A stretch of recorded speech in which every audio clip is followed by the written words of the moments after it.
On April 24th, Supreme Communist leader Joe Biden signed into law a foreign aid bill, providing military aid to Israel's ethnic cleansing campaign in Gaza to the tune of $14 billion.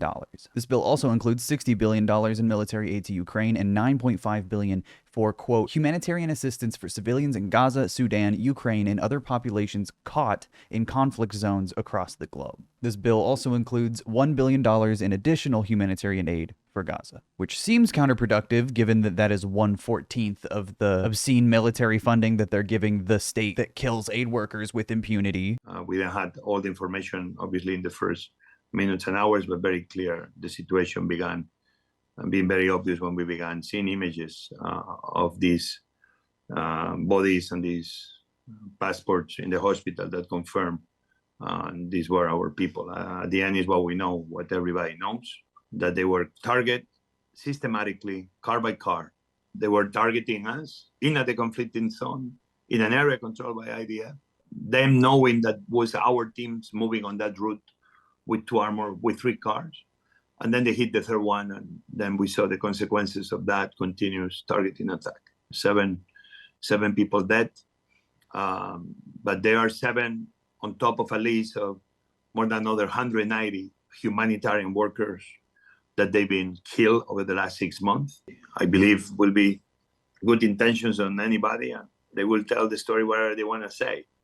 But what I know is that we were targeted deliberately, non-stop, until everybody was dead in this convoy. That cannot be the role of an army. That cannot be the role of an army that has hundreds of drones above Gaza in any single moment. Unfortunately, in the last day, there was a tragic incident of an unintended strike of our forces on innocent people in the Gaza Strip. This happens in war. We are checking this thoroughly. We are in touch with the governments, and we will do everything for this not to happen again. And allows its citizens to attack and block aid trucks. Israel has blocked the free movement of people and goods in and out of the Gaza Strip for almost 2 decades. Now, Israeli civilians have started their own blockade. Dozens of protesters have demonstrated outside a major Israeli seaport, opposing the delivery of humanitarian aid. I know that this war is getting longer and longer and endangering our soldiers and our sons because of all these trucks that are going into Gaza. Aid trucks already inside the enclave are under pressure too. The World Health Organization attempted to deliver supplies to the Nasser hospital in Han Yunis. Urgently needed medicine was delivered, but food aid for the hospital was intercepted. A group of Israeli settlers has blocked trucks transporting humanitarian aid to Gaza. The vehicles were forced to stop at several border crossings.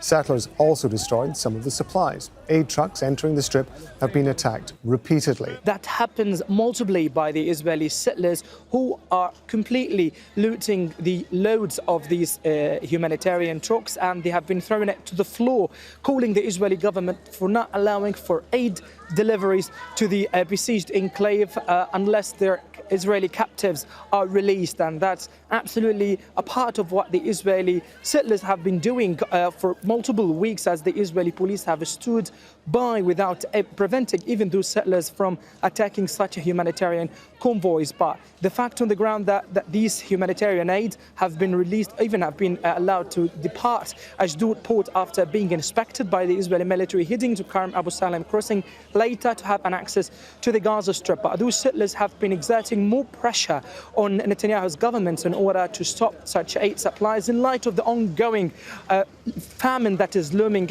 inside the Gaza Strip. Joe Biden said, "We are going to immediately secure that aid and surge, including food, medical supplies, and clean water." But the bombing has not stopped. People are still being injured and dying every day in Gaza, as protests in the United States against this occupation are silenced with state violence. Not only is this aid entirely inefficient by the numbers, but it is a blatant, backhanded attempt at saving face while also continuing to enable the Israeli government to ruthlessly and lawlessly terrorize and murder Gazans. People witnessing the outright dehumanization of Palestinians in Gaza and the West Bank, the complete destruction of their homes, their schools, their hospitals, has led to more organization, mobilization, and protests than have ever taken place for the liberation of Palestine. Historic levels of solidarity. And for decades, American media has done everything possible to obscure the countless heinous crimes done by the Israeli occupation forces over the course of nearly 8 decades. CNN routed their reporting on Israel through their IDF office, giving the censorial Israeli occupation government the last say in what an American media channel reports. The American government itself also enables and contributes to disinformation and propaganda meant to pacify the public into trusting the ghouls in suits calling for more bloodshed. I never really thought that I would see and have confirmed pictures of terrorists beheading children. I never thought I'd ever. Anyway. Just this morning, CNN reported that Israel cannot confirm the specific claim that babies were beheaded in a Hamas attack, according to officials contradicting previous public statements. Israeli photojournalist Oren Ziv, who covers conflicts in the region and was allegedly part of the media tour, commented on X, "I'm getting a lot of questions about the reports of Hamas beheaded babies that were published after the media tour in the village.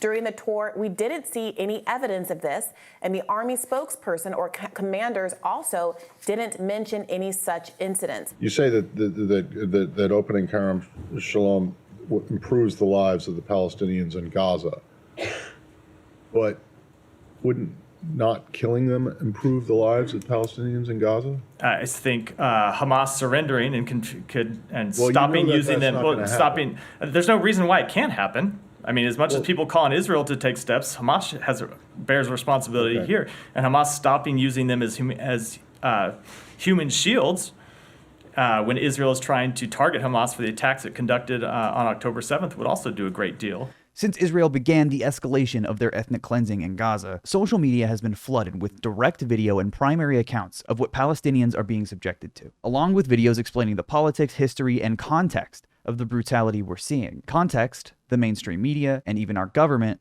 regularly ignores. And many of the facts and history on what's happening in Gaza have been learned and spread on TikTok. TikTok has been in the crosshairs of the federal government for a while. Now to President Trump's threat to ban TikTok, the widely popular but Chinese-owned video sharing app, added fear that the link to China poses a security risk. I'm financially supporting my family because of this. I'm literally starting my career and inspiring people and changing people's lives because of this. And conveniently tucked into the aid bill that Joe Biden signed was an order to force the Chinese company that owns TikTok, ByteDance, to sell to an American company within 9 months or risk being banned in U.S. app stores. And what's happening on TikTok with respect to Israel's ethnic cleansing campaign is not a new phenomenon. Americans have seen the realities of military actions that we condone before. This is what the war in Vietnam is all about.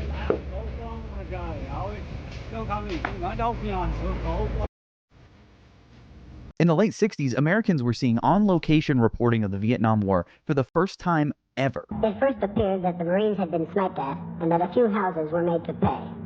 Shortly after, an officer told me he had orders to go in and level the string of hamlets that surrounds Cam Nie village. And all around the common paddy field that feeds these hamlets, a ring of fire. 150 homes were leveled in retaliation for a burst of gunfire. Horrible images of the war being transmitted directly into the living rooms of almost every American family. America had a strong hold on information in World War II, but this kind of coverage was unprecedented and caused massive political divides. Tonight, I have ordered our aircraft and our naval vessels to make no attacks on North Vietnam, except in the area north of the demilitarized zone where the continuing enemy buildup directly threatens Allied forward positions. Even this very limited bombing of the North could come to an early end if our restraint is matched by restraint in Hanoi. But once people saw what was actually happening in this war, public opinion reflected the reality of our bloody intervention. I think the peace movement should have the anger of a Vietnamese woman whose child was burned by napalm, dropped by American planes, way up there in the sky. That's the anger the peace movement should reflect. The peace movement's got to go into the streets, and it's got to use the tactic of disruption, because the American people are drunk with apathy, because they don't care.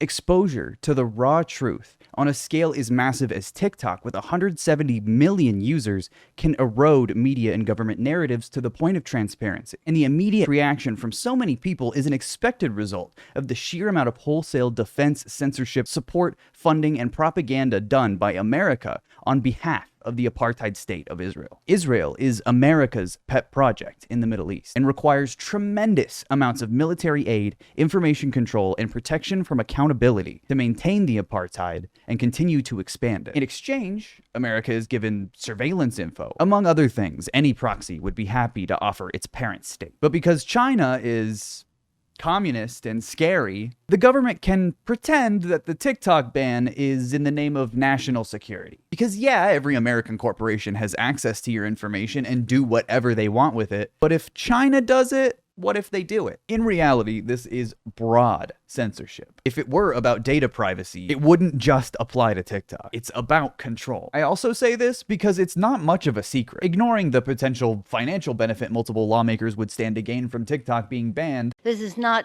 an attempt to ban TikTok. It's an attempt to make TikTok better. Tic-tac-toe. A winner. A winner. Elected officials have thoroughly expressed their serious concerns over where young people are seeing global news and political content. The propaganda that the Chinese government pushes on TikTok and pushes in particular at kids, and I think it is deeply, deeply harmful. You know, you look right now at the Israel-Hamas war that is unfolding. Every age cohort of Americans, when asked, who's in the right, who do you side with, overwhelmingly Americans side with Israel except for one age cohort. And that is 18 to 29. And we see TikTok in particular pushing pro-Hamas propaganda. I think it is deliberate. I think that is designed by the Chinese government. And so I'm glad the House is acting to address what I think are very serious risks. How is Ted Cruz going to say China is pushing propaganda on kids and then say 18 to 29? The propaganda that the Chinese government pushes on TikTok and pushes in particular at kids. Overwhelmingly, Americans side with Israel except for one age cohort, and that is 18 to 29. It's not really kids at all. And let me give you some data from a recent study comparing different hashtags on TikTok versus comparing them on Instagram. The hashtag Tibet was 30 times more common on Instagram than on TikTok. The hashtag Uyghur was 8 to 1 on Instagram versus TikTok. The hashtag Tiananmen Square, 57 to 1. These are literally junk numbers. There's more hashtags for Tibet on Instagram? Over what period of time? Just ever? How many views do those posts have? How much engagement? Like, there's more to analyzing social media data than just how many hashtags there have been. That's not how you find out about suppression. It's almost like it's not really about that at all. What the House has done is said, China needs to sell TikTok, that the Chinese Communist government cannot own and control TikTok, and if China doesn't sell it, then they will ban TikTok. But understand the objective of this legislation is not to eliminate TikTok, but to put it on the same footing as Facebook and Google and YouTube. And just give the government a backdoor into your data. It's fine. That's all you need to do. You just need to be owned and controlled by the American government instead of the Chinese government, because we don't like them. What if they do the same things they're doing with our data here, over there? Ted Cruz doesn't know what the fuck data is, okay? What he does know is that college students are protesting for Palestine right now, and he wants to shut that shit down immediately. Calling it like Chinese communist propaganda is just the flavor. That's just the fucking frosting. Do you use TikTok yourself? I do not. Have you ever used it? I've seen it. I have not done a TikTok, but you know, I'm also not a 13-year-old girl, so I don't do a lot of synchronized dance routines. I understand the reason. He's pretending like he doesn't understand what TikTok is, just like he pretends to understand what data is and how it's used and stored. Even though he admitted that he knows the 18 to 29 demographic is who he is targeting. He just said it. Overwhelmingly, Americans side with Israel except for one age cohort. And that is 18 to 29. But haha, he's not a 13-year-old girl. He just has the intellect of one. To the extent that we believe that the Chinese government is somehow running TikTok, you would think it would be harder to find the stuff. You put the words in and you can go on a tear. I mean, you can go down a rabbit hole on these issues with some of the most provocative content you could imagine, things that I imagine you might agree with in terms of being very critical of the Chinese government, in fact. Yeah, why can you do like delusional, fascist, Christian, nationalist, anti-communist propaganda on TikTok? Why are you allowed to do that? The reason I mention this is I just wonder whether you have seen some kind of classified or other internal documentation that shows the Chinese government actively doing something beyond the sort of studies that we've seen that say that we're seeing more of this or less of this or whatever, but actual evidence that there's email traffic or telephone calls between Chinese government officials and people inside TikTok saying, hey, tweak the algorithm to do this. Yeah, there's literally none of that. And Ted Cruz won't say that, so he'll say something else now. So what I would say is that you're asking the wrong question there. It's not if you go affirmatively looking for content that is about Hong Kong or Tibet, can you find it? It is rather, what is TikTok suggesting to the user? Because one of the most powerful tools any social media company has is their suggestion algorithm. He's just asking a question about Ted Cruz's framing. And then he's like, you're asking the wrong question. It's not about whether or not it's there or not. Even though I made the argument that it's there more on Instagram, so therefore it must be suppressed everywhere else. My brain is melting listening to the elected officials of the United States because they're morons. This bill also protects Americans, especially our children, from the malign influence of the Chinese Communist Party-controlled TikTok. This app is a spy balloon in Americans' phones. It's like a balloon in your phone, yeah? Is that what it's like? And I'll tell you, our knowledge of this has grown exponentially ever since Elon Musk purchased Twitter. When he went open kimono and he showed how Twitter was consciously, directly driving messaging consistent with their political ideology. The only collusion with the government that Elon Musk was able to unearth was collusion with the Trump administration censoring free speech. Wouldn't you know? Isn't that interesting? Who'd have thunk? Anyway, yeah, because Elon Musk bought X.com, that means that we know how algorithm works. Ted Cruz definitely knows algorithms. Look at how many hashtags there are. Yes, TikTok, that Chinese-based, Chinese-owned social media app that is a backdoor for the Chinese Communist Party to track the movements, the keystrokes, the whereabouts, the information of every American who has the app on their phone. Again, they're only saying this because they know for a fact that American companies collude with the government in this way. And I think they're just assuming that TikTok is doing the same in China, even though there's no evidence for it. Josh Hawley does have the hashtag argument once again. Hashtag stand with Palestine at the end of October 23. Yeah, I wonder why that had a lot of views. But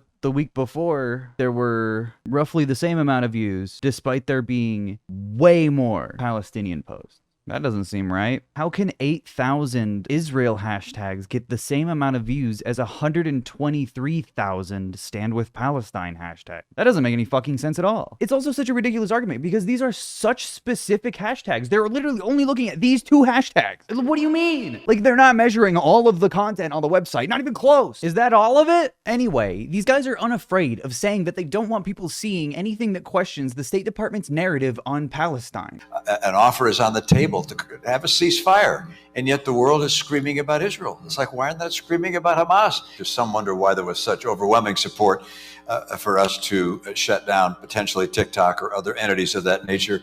If you look at the postings on TikTok and the number of mentions of Palestinians relative to other social media sites, it's overwhelmingly so among TikTok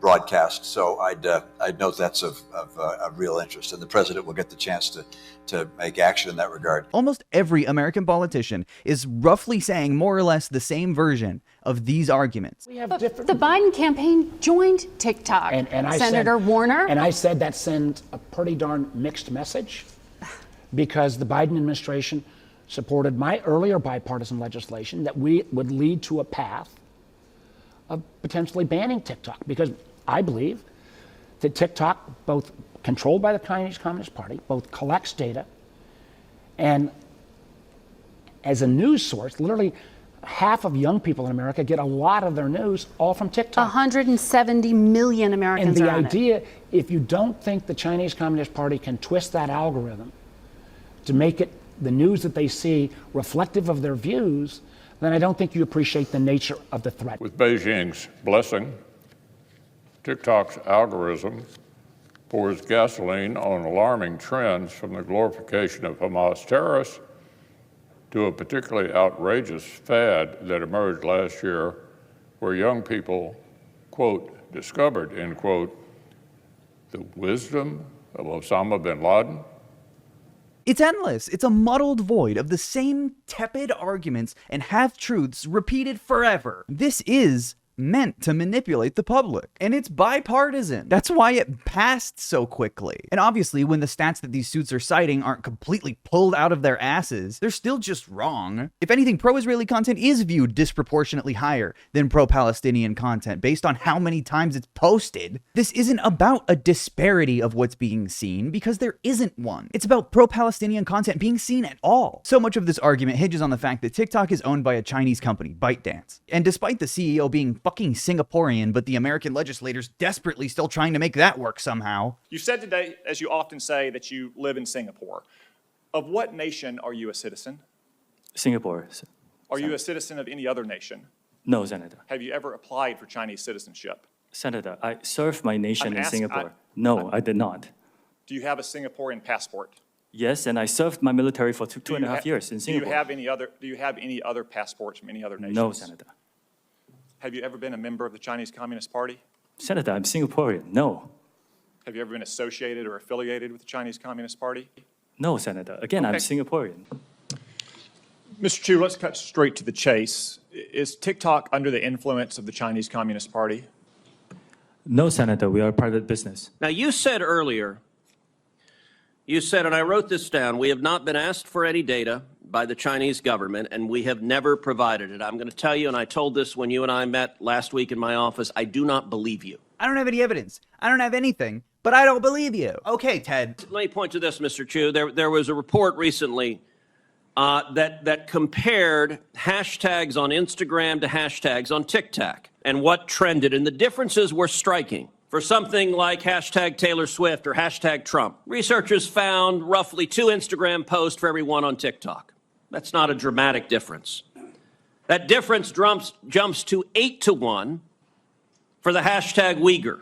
And it jumps to 30-to-1 for the hashtag Tibet. And it jumps to 57-to-1 to the hashtag Tiananmen Square. And it jumps to 174-to-1 for the hashtag Hong Kong protest. Yeah, again, just this data is junk. It's just random hyper-specific search terms. Who even knows how old that data is that Ted Cruz is just randomly citing? There's no point to any of this. Ted Cruz doesn't know what he's talking about. It's a very simple question that unites both parties in our country and governments around the world. Is the Chinese government committing genocide against the Uyghur people?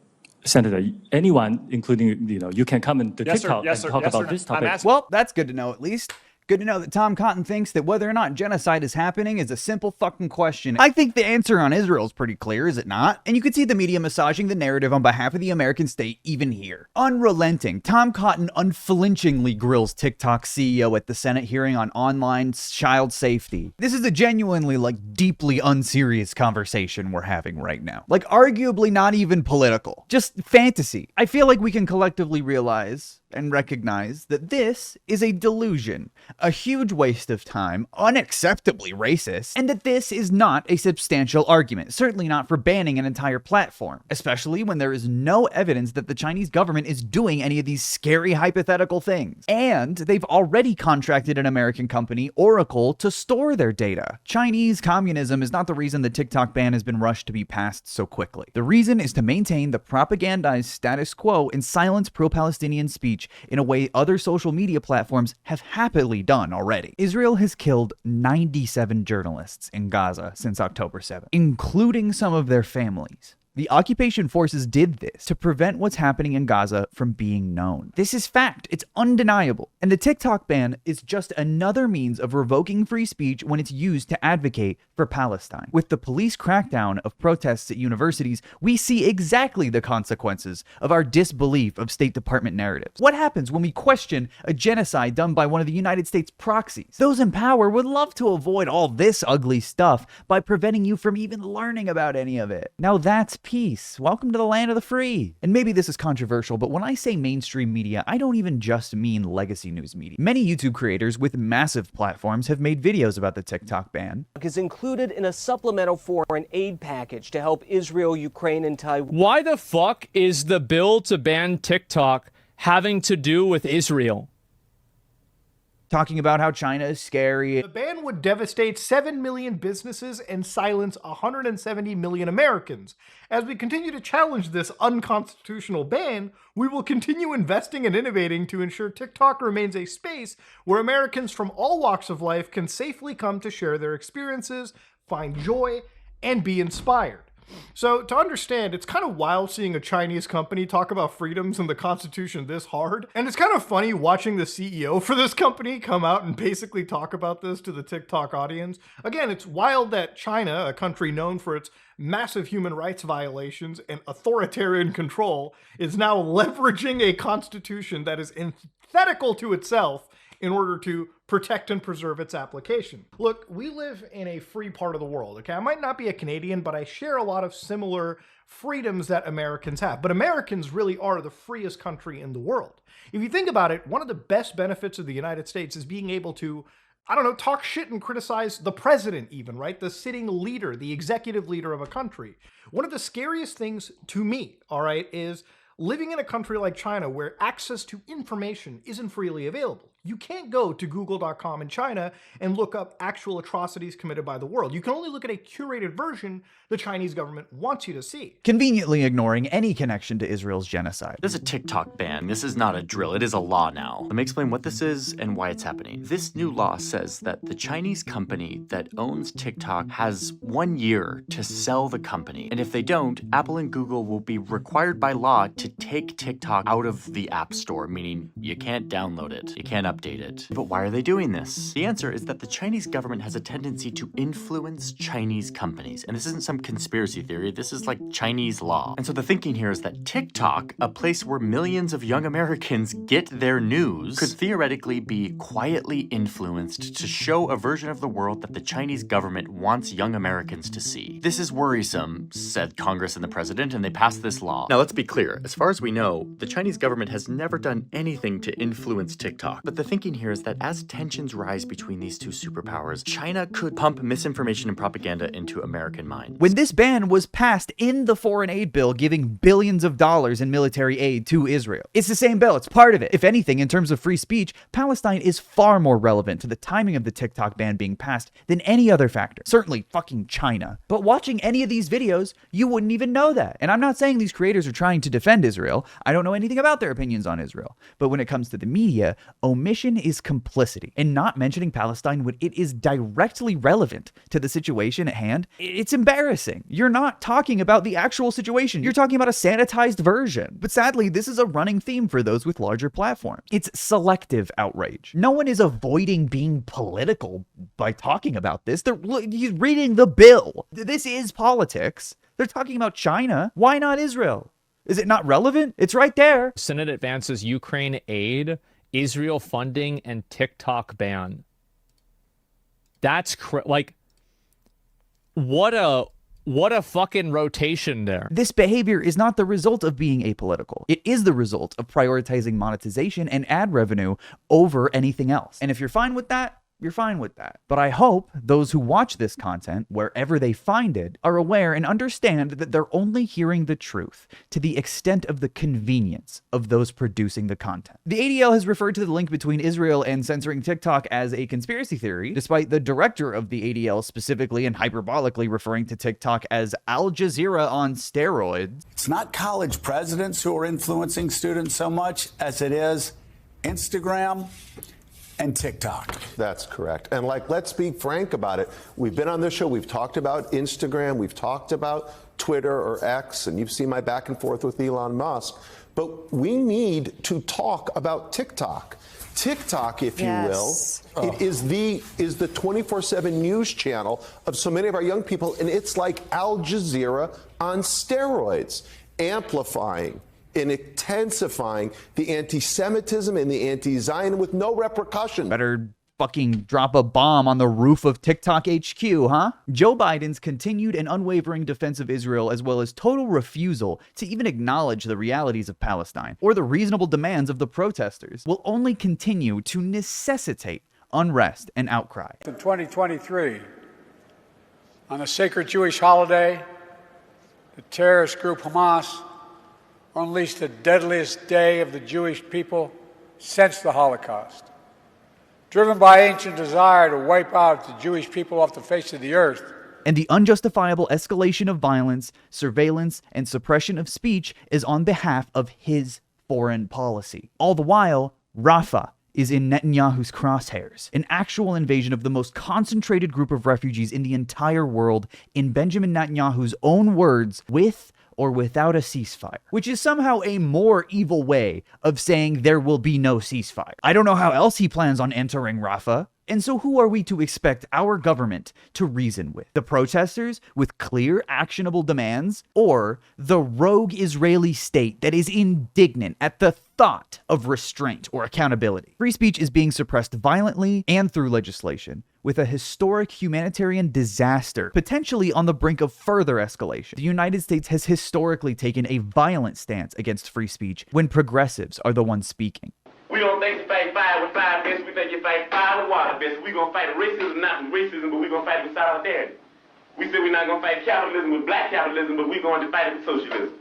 We stood up and said we're not going to fight reactionary pigs and reactionary state's attorneys like this and reactionary state's attorneys like Hanrahan with any other reactions on our part.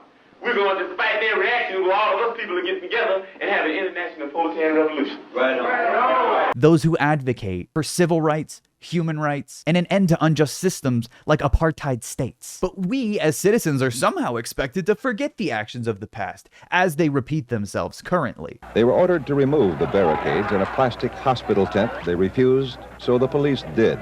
That brought more student reaction. Where only a few students and some outsiders had been involved, now there was 3,000. We're expected to demonstrate in a way that doesn't scare anyone in power, as they continue to sit on their hands, banning speech and hysterically shoveling more money into the death machine our own government has endorsed and enabled time and time again. The TikTok ban is just one of many ways the United States exercises its control over information that undermines its hegemony and draws questions toward its agendas abroad. The American military-industrial complex has an unmistakable, scathing presence in nations dehumanized by the media and terrorized by American weaponry. But its presence in America, to the people whose tax dollars it siphons for destruction and death, it is disguised by propaganda, censorship, and violence. Ultimately, I don't think TikTok will be completely banned. It's a difficult thing to pass, but I wouldn't be surprised if they suddenly cooperated more so with the American government going forward. Thank you so much for watching. I'll leave some links in the description to donate for humanitarian aid in Gaza. I'll be donating myself, and I encourage you to do the same if you can. Solidarity with the protesters, solidarity with the people of Palestine. Thank you for watching. Free Palestine.